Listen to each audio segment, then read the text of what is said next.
මා සමග අද මේ මාධ්‍ය සාකච්ඡාවට සහභාගී වෙනවා ජාතික නිදහස් පෙරමුණේ මධ්‍යම කාරක සභික ආචාර්ය සුකුල් ජයසිංහ මහත්මයා ඒ වගේම ජාතික නිදහස් පෙරමුණේ මධ්‍යම කාරක සභික අපේ ප්‍රාදේශීය සභා මන්ත්‍රීවරයෙකු වන සඳුන් බෝධරගම සහෝදරයා මේකට සහභාගී වෙනවා. මෙම මාධ්‍ය සාකච්ඡාව කැඳවන්න අපි කල්පනා කළේ මූලික ප්‍රස්තුත කාරණයක් පදනම් කොටගෙන ඒ තමයි ආందోලනයට ලක් වී තිබෙන මහා භාණ්ඩාගාරයේ රුපියල් ඩොලර් මිලියන් 2.5ක මුදලක් අස්ථානගත වීම. මුදල අමාත්‍යාංශ ලේකම්වරයාට අනුව නම් ඒක හැකර්වරයෙක් විසින් උස්සලා කියලා තමයි එතුමා කියන්නේ. කෙසේ වෙතත් ඒ ගනුදෙනුව පිළිබඳව ඒ ක්‍රියාදාමයේ පිළිබඳව අපට තිබෙන අපේ මතය ඔබ මගින් මේ රටේ පොදු ජනතාව අතරට ගෙන යාම තමයි අපි මේ මාධ්‍ය සාකච්ඡාවේ ප්‍රධාන අරමුණු බවට පත් වෙලා තියෙන්නේ. ඊයේ මේ පිළිබඳව තමන්ගේ ස්ථාවරය පැහැදිලි කරන මුදල් අමාත්‍යාංශ ලේකම් හර්ෂණ මහතා කියනවා මේ පිළිබඳව ප්‍රසිද්ධියට පත් වෙන ආකාරයට කටයුතු නොකළේ හැකර්වරු හැංගෙන්න ඉඩ තිබ්බ නිසා කියලා. එතුමා හිතාගෙන ඇති ඔය කියන හැකර්ලා පඳුරක් අස්සේ රිංගගෙන මේ සල්ලි ටික අරගෙන ඊට පස්සේ තව පඳුරක් අස්සට යයි ඒ වගේ බියක් වෙන්නේ නැති එතුමා ඔය ඉදිරිපත් කරනවා ඇති. පළවෙනි ප්‍රශ්නේ මේ වෙච්ච දේ සම්බන්ධයෙන් ක්‍රියාත්මක වීම ප්‍රමාණවත් නැහැ. ඩොලර් මිලියන් 2.5ක් කියන්නේ මේ රටේ මහජනයාගේ ධනය. ඒ ඩොලර් මිලියන් 2.5ක් ඕස්ට්‍රේලියාවේ ණයක් ගත්තු පාර්ශවයකට දෙනවායි කියලා කියමින් ඊමේල් පණිවිඩයක් කරා ආපු වෙන අංකයකට දෙන්න පුළුවන්. එහෙම දෙනවා නම් මේ මුදල් අමාත්‍යාංශය කියන්නේ මොකද්ද? 76 වසරකවත් මෙහෙම දේවල් වෙලා තියෙනවද? දැන් කෙනෙක් ඒ ඕස්ට්‍රේලියාවේ ණය හිමියා විදියට කෙනෙක් එවනවා තමන්ගේ ගිණුම දාලා ඊමේල් එකක්. ඒතර මෙහෙ ඉන්න නිලධාරීන් ඒ ඊමේල් එකේ තියෙන ගිණුම් අංකයට සල්ලි යවනවා. දැන් මේක පිළිගන්න කියලාද අපිට කියන්නේ? දැන් මේක මෙච්චර සරල වැඩක්ද මේ? සාමාන්‍ය පෞද්ගලික ආයතනයකවත් මේ විදිහට වෙනවද? දැන් මේ බබා පාට් එක දාලා මේ කියන්නේ මොකද්ද? අපි දන්නවා හර්ෂණ කියන්නේ පාර්ලිමේන්තුවේ හිටපු ජාතික ජනබලවේගයේ පාර්ලිමේන්තු මන්ත්‍රී කෙනෙක්. ඔහුව මන්ත්‍රී ධුරයෙන් ඉවත් කරගෙන තමයි මුදල් අමාත්‍යාංශ ලේකම් බවට පත් කළේ. ඔහු කලින් ඕස්ට්‍රේලියාවේ තමන්ගේ උසස් අධ්‍යාපනය ලැබපු කෙනෙක්. ඕස්ට්‍රේලියාව සමග පෞද්ගලික සම්බන්ධතා විශාල ප්‍රමාණයක් නඩත්තු කරන කෙනෙක්. ඒ වගේම අපිට දැනගන්න වෙනවා ඔහු ද්විත්ව පුරවැසියෙක්. ඕස්ට්‍රේලියාවේ සහ ශ්‍රී ලංකාවේ ද්විත්ව රටවැසියෙක්. එතකොට මේ ඊමේල් එකකින් අංකයක් ගිණුම් අංකයක් එවුවම ඒ ගිණුම් අංකයට කතා ඒ ඊමේල් එකේ එක්කෙනාට කතා කරලා අහලා හරි නේද ගිණුම් අංක කියලා අහලා දැනගෙන එහෙම සල්ලි යවන සිරිතක් තියනවද? මේක තෝෂ කඩයක්ද පෙට්ටි කඩයක්ද? දැන් ලැජ්ජයි මේ වගේ උත්තර දෙන්න හිතන එකම ලැජ්ජයි. මේ රටට කරන අවමානයක්. මේක පැහැදිලිව හොරකමක්. මේ හැකර් වෙන කවුරුවත් නෙවෙයි මුදල් අමාත්‍යාංශ ලේකම්.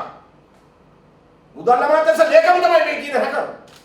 ඩොලර් මිලියන් 2.5ක් උස්සපු හැකර් වෙන කවුරුවත් නෙවෙයි මුදල් අමාත්‍යාංශ ලේකම්. මේ රටේ මහජනයාගේ ධනයත් එක මේ විදියට සෙල්ලම් කරන්න ඉඩ දීලා බලන් ඉන්න පුළුවන් කමක් නැහැ. මේ මිනිස්සු අපාදුක් විඳිනවා. වේල් තුන කන්න දරුව හුල්ලනවා. බෙහෙතක් දොස්තර මහත්තයා ලියලා දුන්නම දවස් 5කට බෙහෙත් ටික දවස් 2කට ගන්නෙ. එහෙම ගන්නත් බැරි මිනිස්සු හුල ජීවත් වෙනවා. ඒ ඔක්කොම වේදනාවන් විඳගෙන ඉන්න රටක මේ මුදලා මේ හැකර් කෙනෙක්ව පෙන්නලා අපිට කියනවා ඩොලර් මිලියන් 2.5ක් හැකර් අරන් ගිහිල්ලා කියලා. අනිත් එක අපි දන්නවනේ එහෙම සිද්ධියක් වුණාම වහම ගන්න ඕන ක්‍රියාමාර්ග මොනවද? ඒ ක්‍රියාමාර්ග අරන්ද මේ නිකම් බඩබුරුලුණත් CID එකට යන ජනාධිපති ලේකම්තුමා මේකට CID නුගේ එයි. අනික වංචාව සිද්ධ වෙච්ච තැනම අයට පුළුවන් ද වංචාව ගැන හොයන්න. හොරකම කරපු අයට පුළුවන් ද හොරකම ගැන හොයන්න.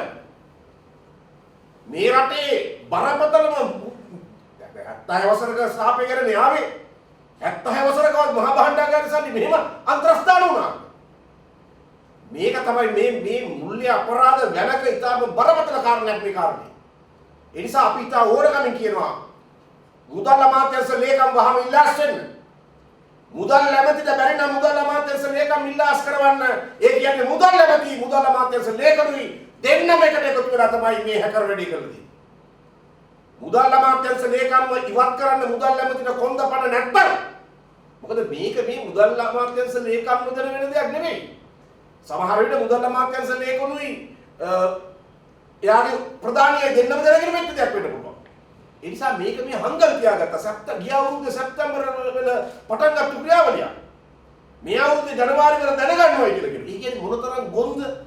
අපි හිතමුකෝ කවුරු හරි හැකර් කෙනෙක් ඇවිල්ලා පද්ධතියට රිංගලා සල්ලි ගත්තම ඒක දැනගන්නත් යනවානේ මාස දෙකක් විතර. මේවා කාටද විශ්වාස කරන්න පුළුවන්? රටේ ප්‍රධානතම මූල්‍ය කේන්ද්‍රස්ථානය මේ මුදල් අමාත්‍යාංශය. ඒව කාටද විශ්වාස කරන්න පුළුවන්? මාස ගණන් යනවාද මේක තේරුම් ගන්න. ඒ නිසා බොහොම පැහැදිලි මේක මේ කොහෙවත් ඉන්න හැකර් කෙනෙක්ගේ සාක්කුවට ගිය එකක් නෙවෙයි. මුදල් අමාත්‍යාංශ ලේකම් නැමැති හැකරාගේ සාක්කුවට ගිය එකක් මේක. යාගේ ඕස්ට්‍රේලියාවේ තියෙන සබඳතාවෝ සිද්ධ වෙච්ච දෙයක් මේක.